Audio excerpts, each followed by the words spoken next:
શ્રી ગણેશાય નમઃ, શ્રી સરસ્વતી નમઃ, શ્રી ગુરુભ્યો નમઃ। આ અધ્યાયના પઠન અને શ્રવણથી વૈભવ અને સમૃદ્ધિ પ્રાપ્ત થાય છે। શ્રી ગુરુચરિત્ર અધ્યાય 43 શ્રી શૈલ શિવરાત્રિ મહિમા વર્ણન। શિષ્ય નામધારક સિદ્ધ મુનિને વિનંતી સહ પૂછે છે કે તે પછી શ્રી ગુરુએ કેવી લીલા કરી તે વિસ્તારપૂર્વક અમને કહો। સિદ્ધ મુનિ નામધારકને કહે છે કે હે વત્સ, શ્રી ગુરુની સેવા કરવા અસંખ્ય ભક્તો હતા। તેમાં એક તંતુક નામે વણકર શ્રી ગુરુની ભક્તિપૂર્વક સેવા કરતો હતો। 3 પ્રહર સુધી સાંસારિક ફરજો બજાવી પવિત્ર થઈ મઠ સામેનું આંગણું વાળી જુડી સ્વચ્છ કરી શ્રી ગુરુને દૂરથી નમસ્કાર કરતો। આમ ઘણા દિવસો વીતી ગયા અને મહા મહિનો આવ્યો। તંતુકના ઘણા બધા સગાઓ અને માતા પિતા શિવરાત્રિ નિમિત્તે શ્રી શૈલની યાત્રા માટે જવા તૈયાર થયા। તેના સગાઓ તંતુકને કહેવા લાગ્યા કે તું પણ અમારી સાથે શ્રી શૈલની યાત્રા માટે ચાલ। એમના વચનો સાંભળી તંતુક ખૂબ જ ગુસ્સે થઈ ગયો અને ક્રોધિત થઈને કહે છે કે તમે બધા મૂર્ખ લોકો છો, જેઓ શ્રી ગુરુ રૂપી મલ્લિકાર્જુનને છોડીને ગાણગાપુર જેવું શ્રી શૈલ સ્થળ છોડી દૂર યાત્રાએ જાઓ છો।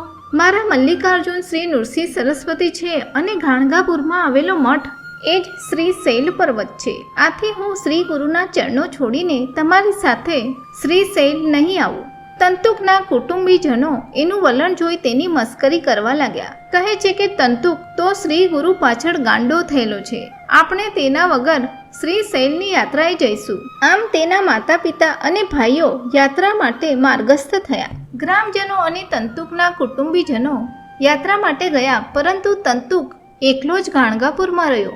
નિત્ય નિયમ મુજબ મઠમાં આવ્યો। શ્રી ગુરુ તંતુકને પૂછે છે કે ગામના ઘણા લોકો મલ્લિકાર્જુનની યાત્રાએ ગયા છે, તો તું કેમ ગયો નથી? તંતુક જવાબ આપે છે કે હે ગુરુજી, તમારા ચરણ કમળ સુધી પહોંચવું એ જ મારી યાત્રા છે। હે ગુરુ મહારાજ, અનેક તીર્થક્ષેત્રો તમારા ચરણોમાં સ્થિત છે। જે લોકો આ વાત જાણતા નથી તેવા મૂર્ખ લોકો દૂર દૂર સુધી રખડપટ્ટી કરીને પથ્થરના દર્શન કરવા જાય છે।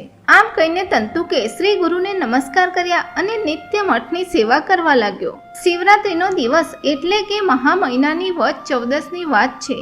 શિવરાત્રિના દિવસે શ્રી ગુરુ સંગમમાં હતા। 2 પ્રહર પછી તંતુક સંગમમાં ગયો અને તેણે સ્નાન કર્યું। તેણે શિવરાત્રિનો ઉપવાસ પણ હતો।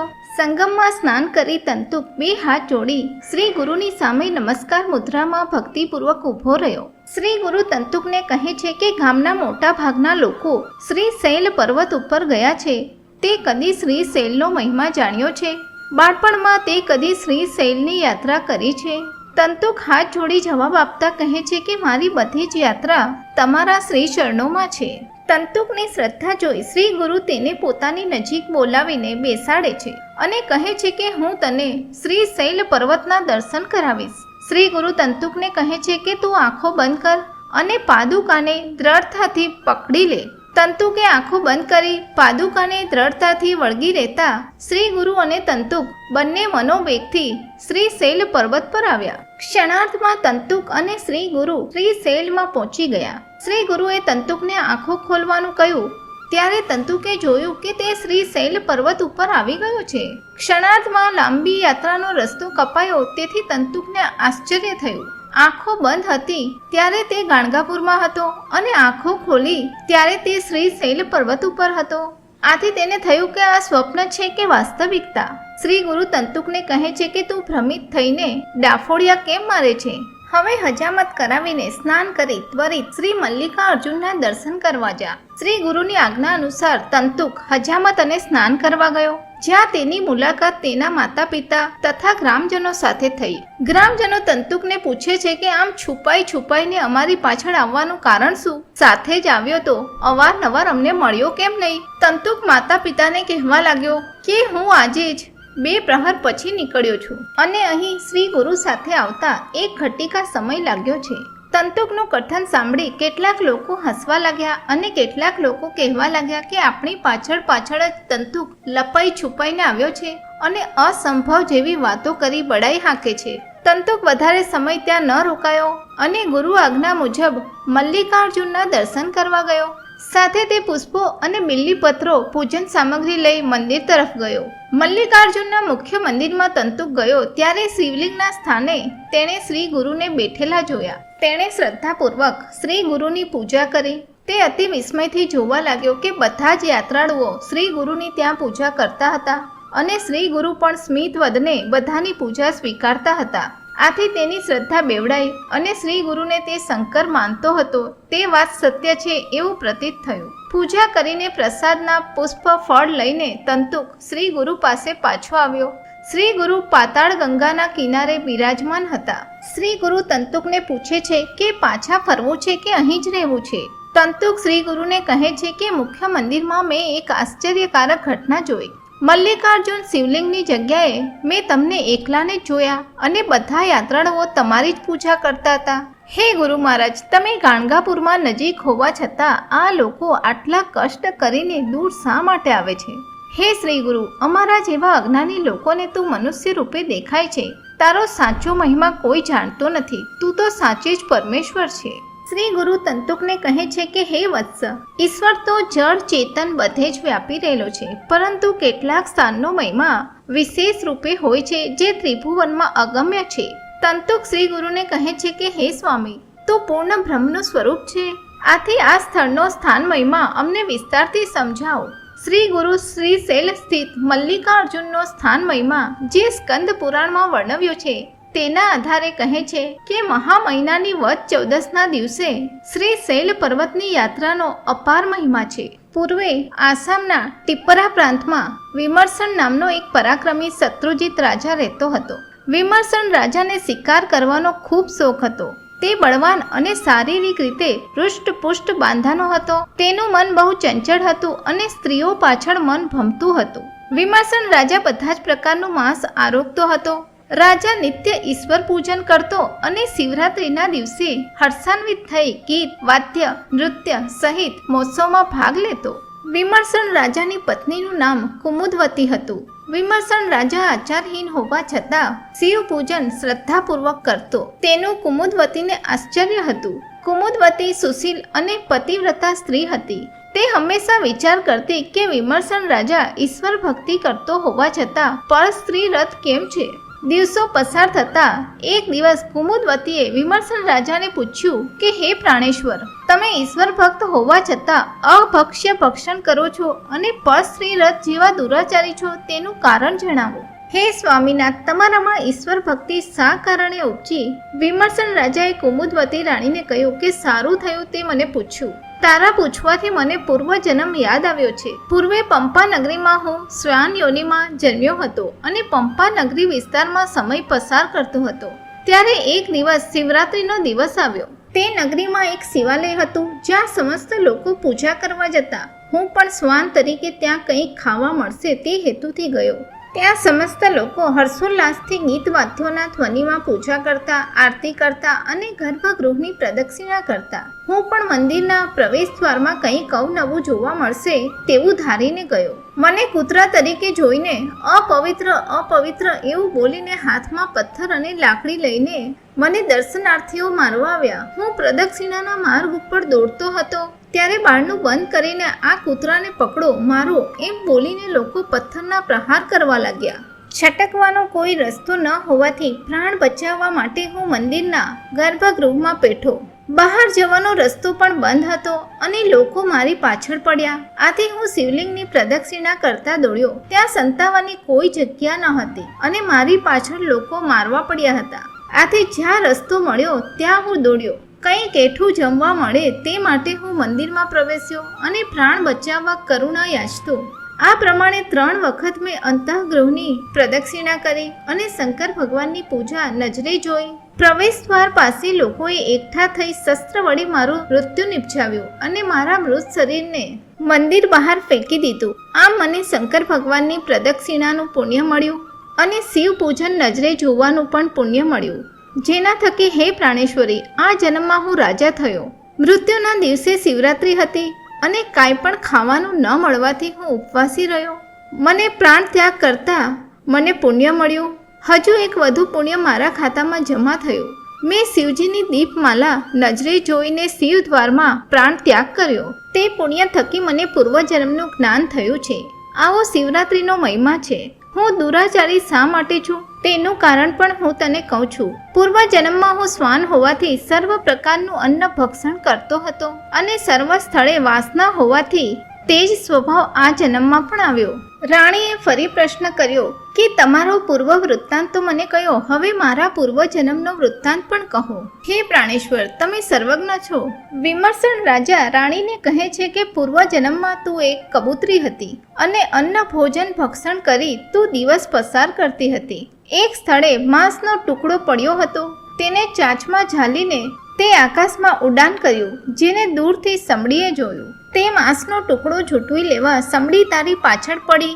આથી તે પલાયન કર્યું અને જંગલમાં ઉડી ગઈ. સમડી તારી પાછળ પડી હોવાથી પ્રાણ બચાવવા તું શ્રી શૈલ પર્વત ઉપર આવી. તે સમડી પણ તારી પાછળ પાછળ આવી. જ્યારે તું શિવાલયના શિખર ઉપર બેઠી હતી, પ્રાણ બચાવવા તે શિખરના વર્તુળાકાર આંટા માર્યા અને તું થાકી ગઈ. ઘણી દૂરથી ઉડીને આવી હોવાથી તું અતિ શ્રમિત હતી અને શિખર ઉપર બેસતા જ સમડીએ તને મારી નાખી. સમડી માંસનો ટુકડો લઈ ગઈ અને તું પંચત્વ પામી. પ્રદક્ષિણાના પુણ્ય થકી તું આ જન્મમાં રાણી થઈ છે. કુમુદવતી રાણી ફરીથી વિમર્શન રાજાને કહે છે કે તમારી આજ્ઞાથી હું હવે ઈશ્વર પૂજન કરીશ અને ભવિષ્યમાં હું ક્યાં જન્મ લઈશ, તમે પણ કયા કુળમાં જન્મ લેશો તે વિશે મને વિસ્તારથી કહો. વિમર્શન રાજા સતીને કહે છે કે આગામી જન્મમાં હું સિંધુ પ્રાંતમાં રાજા તરીકે જન્મ લઈશ. આગામી જન્મમાં હે પ્રિય, તું સૃંજય દેશમાં રાજાની કન્યા તરીકે જન્મીને મારી પત્ની થઈશ. મારો ત્રીજો જન્મ સૌરાષ્ટ્ર દેશમાં થશે અને તારો જન્મ કલિંગ રાજવંશમાં થશે અને તું મારી પત્ની થઈશ. મારો ચોથો જન્મ ગાંધાર દેશમાં થશે. તારો જન્મ મગધ કુળમાં થશે અને તે જન્મમાં પણ તું મારી પ્રાણેશ્વરી થઈશ. મારો પાંચમો જન્મ ઉજ્જૈનમાં થશે અને તારો જન્મ માળવાના ઉત્તર ભાગમાં રાજકુળમાં થશે. તે જન્મમાં પણ તું મારી પત્ની થઈશ. મારો છઠ્ઠો જન્મ આનર્દ પ્રદેશમાં થશે. તું યયાતિ કન્યા થઈ મારી પ્રાણેશ્વરી થઈશ. મારો સાતમો જન્મ પાંડ્ય દેશમાં થશે અને મારું લાવણ્ય અપ્રતિમ હશે. ત્યારે હું સર્વગુણ સંપન્ન અને જ્ઞાની હોઈશ. સૂર્યકાંતિ જેવું મારું વદન હશે અને રૂપ મદન જેવું હશે. મારું નામ પદ્મવર્ણ હશે. હે પ્રાણેશ્વરી, તારો જન્મ તે સમયે વિદર્ભ પ્રાંતમાં થશે. તારું સૌંદર્ય સુવર્ણ જેવું અને મુખ કમળ ચંદ્ર જેવું હશે. તે જન્મમાં તારું નામ વસુમતી હશે અને જે રીતે દમયંતીએ સ્વયંવરમાં નળનો પતિ તરીકે સ્વીકાર કર્યો તે રીતે તું મારો વર તરીકે સ્વીકાર કરીશ. તે જન્મમાં હું દીર્ઘકાળ સુધી રાજ્ય કરીશ, અનેક યજ્ઞો કરીશ, અનેક દેશો ઉપર વિજય મેળવીશ અને અનેક મંત્ર શાસ્ત્રોનું જ્ઞાન મેળવીશ. તે જ જન્મમાં હું દેવતાઓ અને બ્રાહ્મણોનું સન્માન કરીશ અને સુપાત્ર બ્રાહ્મણોને ખેતી માટેની જમીન અને રહેવા માટે ઘર બંધાવીને આપીશ. એ રીતે જીવન વ્યતીત કર્યા પછી વૃદ્ધાવસ્થામાં પુત્રને રાજ્યાસન આપીશ. ત્યારબાદ હું સંન્યાસ ગ્રહણ કરીને અગસ્ત્ય ઋષિ પાસે જઈશ અને બ્રહ્મ જ્ઞાનોપદેશ પ્રાપ્ત કરીશ. તે રીતે જીવનનો અંત થશે. દેહાવસાન થતાં તને સાથે લઈને દિવ્ય વિમાનમાં બેસીને તપોબળના પ્રતાપે સ્વર્ગમાં જઈશ. ઈશ્વર પૂજાનો આવો અપ્રતિમ મહિમા છે. શ્રી શૈલ ક્ષેત્રનો શિવરાત્રિનો મહિમા મેં તને કહ્યો છે. આમ કહીને વિમર્શન રાજા વસુમતી રાણીને સાથે લઈ મલ્લિકાર્જુનના દર્શન માટે ગયો. શ્રી ગુરુ તંતુકને કહે છે કે શ્રી શૈલ પર્વતનો અને શિવરાત્રિ પર્વનો મહિમા આવો આશ્ચર્યકારક છે. તે દિવસે શ્વાને ઉપવાસ કરી પ્રદક્ષિણા કરી. તેના પુણ્ય બળથી તે 7 જન્મ સુધી રાજા તરીકે જન્મ્યો. તેના દેહ વિલય પછી તેણે સ્વર્ગલોકનું સુખ પણ ભોગવ્યું. હે તંતુક, શ્રી શૈલ પર્વતનો આવો મહિમા તે ગુરુ મુખેથી સાંભળ્યો છે. માટે ગુરુ આજ્ઞાનુસાર તારે ઈશ્વરની પૂજા કરવી. ગાણગાપુર ગામમાં ભીમા નદીના તીરે કલ્લેશ્વર મહાદેવનું સ્થાન છે. તેને મલ્લિકાર્જુન સમાન પવિત્ર માની તેની પૂજા કરજે. બીજું મહાદેવનું સ્થાન એટલે સંગમમાં આવેલું સંગમેશ્વર મહાદેવ. તેની તો નિત્ય પૂજા કરજે અને મલ્લિકાર્જુન અને સંગમેશ્વરમાં કોઈ ભેદ માનીશ નહીં. તંતુક શ્રી ગુરુને કહે છે કે હે સ્વામી, તમે મને આડે માર્ગે કેમ વાળો છો?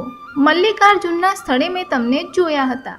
ખરેખર સર્વ સ્થળે અને સર્વવ્યાપક એવો તારો નિવાસ છે. કલ્લેશ્વર અને સંગમેશ્વર સિવાય તું ક્યાં ક્યાં છે? તંતુકની દલીલ સાંભળી શ્રી ગુરુએ હાસ્ય કર્યું અને કહ્યું કે આંખો બંધ કર અને પાદુકા પકડ. અને બંને ગુરુ શિષ્ય મનોવેગથી ગાણગાપુર પરત આવ્યા. તે જ સમય દરમિયાન ગાણગાપુરના ગ્રામજનો શ્રી ગુરુના દર્શન કરવા સંગમે આવ્યા, પરંતુ તેઓ દેખાયા નહીં. થોડા ભક્તો કહે છે કે શ્રી ગુરુ અહીં જ હતા.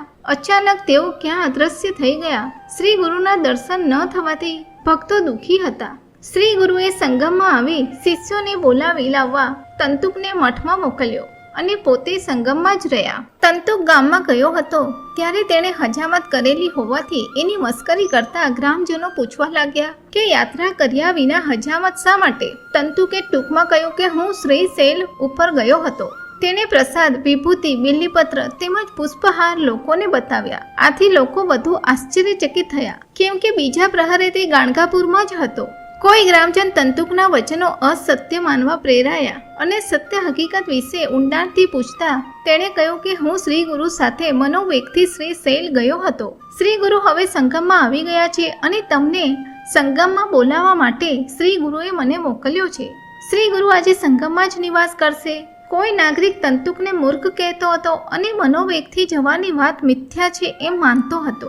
તંતુક તો શ્રી ગુરુની આજ્ઞા શિષ્યોને કહીને તરત સંગમમાં પાછો ફર્યો. તંતુકે મઠનો વૃત્તાંત શ્રી ગુરુને જણાવ્યો. ઘણા ભક્તો સંગમમાં ગયા અને શ્રી ગુરુની ધામધૂમથી પૂજા થઈ એમ સિદ્ધ મુનિ નામધારકને કહે છે. જે લોકો શ્રી ગુરુની લીલાને મિથ્યા કે અસત્ય કહેશે તેઓ કુંભીપાક નરક ભોગવશે.